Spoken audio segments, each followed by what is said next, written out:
गुंडे माफिया अपराधी सत्ता के संरक्षण में बेखौफ होकर कहर बर्पा कर रहे हैं। सरकार गूंगी बहरी अंधी मंडल तमाशबीन बनी हुई है। हिंदू मुस्लिम मस्जिद मंदिर, कभी बाबर की औलाद कभी Aurangzeb, one nation one education की व्यवस्था लागू करने का। तो सबका साथ अगर लेना है तो जातवाद जनगणना कराना आवश्यक है। प्रतापगढ़ में एक दलित बेटी जो नर्स के रूप में काम करती थी, बलात्कार करके हत्या कर मौत के घाट उतार दिया। अभी 2 दिन पहले मैं फतेहपुर का दौरा करके लौटा हूं। वहां पर भी इसी प्रकार से 28 साल के नौजवान को दबंगों ने पीट पीट के मार डाला। यही नहीं, आजमगढ़ में एक नौजवान की पुलिस कस्टडी में हत्या हुई और घटना को दिखाया गया पैजामे के नारे से उसने फांसी लगा लिया। इस तरीके से आज सरकार गुंडाराज की पराया बन गई है। पूरे प्रदेश में कानून व्यवस्था नाम की कोई चीज नहीं रह गई है। पूरा प्रदेश जंगल राज बन गया है। गुंडे माफिया अपराधी सत्ता के संरक्षण में बेखौफ होकर कहर बर्पा कर रहे हैं। सरकार गूंगी बहरी अंधी मंडल तमाशबीन बनी हुई है। इन गुंडे माफिया अपराधियों पर कानून कार्रवाई करने से बचता है, क्योंकि कहीं न कहीं उनको सरकारी संरक्षण प्राप्त है। और माननीय मुख्यमंत्री जी हो हमेशा हवाई फेंकते रहते हैं। आज जो मूलभूत प्रदेश और देश की समस्या है, न उस पर नजर प्रधानमंत्री की जा रही है, न मुख्यमंत्री की जा रही है। आज इसीलिए इस यात्रा के माध्यम से मेरी मांग है केंद्र और प्रदेश सरकार से कि हिंदू मुस्लिम मस्जिद में मंदिर खोजने और औरंगजेब के प्रकरण उछालने से समस्याओं का निदान नहीं होना है।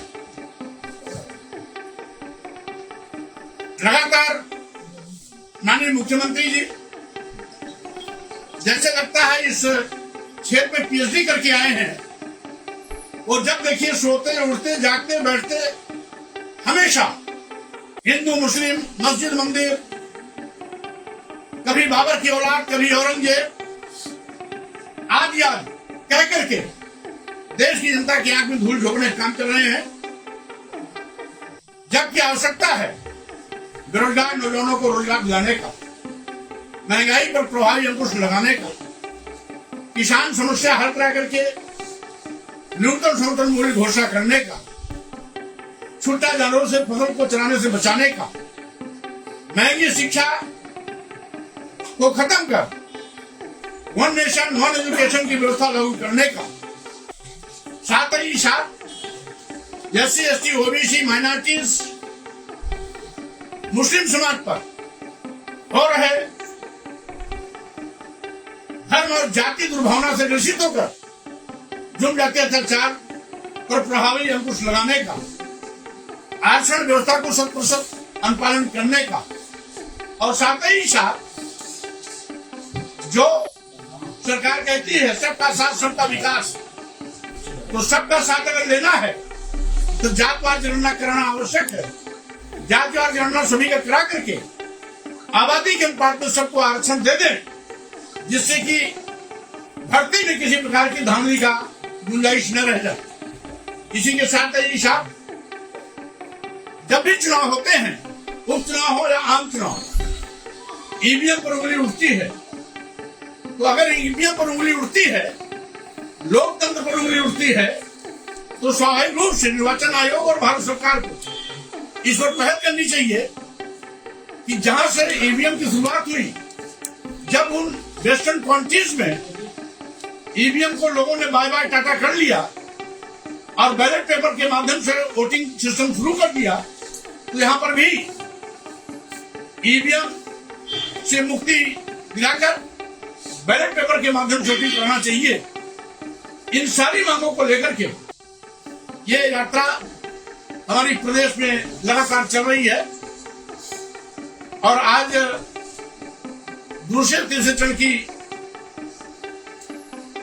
कार्यक्रम की जानकारी भी मैं आपके माध्यम से पूरे प्रदेश वासियों को दे रहा हूं। साथ ही साथ हमारी एक मांग और भी है कि आज जो श्रम का शोषण हो रहा है, 8 घंटे खड़ी मेहनत के बावजूद graduate, post graduate, BTech, BBA, MBA तमाम लड़के 8,000, 10,000, 12,000 पर नौकरी करने के लिए मजबूर हैं। उनको सरकारी कर्मी घोषित कर पूर्णकालिक वेतन दिया जाए। साथ ही साथ मानदेय पे काम करने वाले आशा बहुएं, आंगनबाड़ी कार्यकर्ती, सहायिका, शिक्षा मित्र, पंचायत मित्र आदि को सरकारी कर्मी घोषित कर इनको भी गवर्नमेंट एम्प्लॉई की भांति पूर्ण वेतन का भुगतान सूचित किया जाए। इन सभी मांगों को लेकर के अब कल से मेरी दूसरी यात्रा शुरू होने जा रही है और उसी कंटिन्यूएशन में 10 से लेकर के 14 तक कानपुर मंडल और आंशिक आगरा मंडल के जिलों का भी भ्रमण प्रस्तावित है। देश दुनिया की ताज़ा तरीन खबरों से रूबरू होने के लिए सब्सक्राइब कीजिए आपका अपना चैनल NDTV भारत।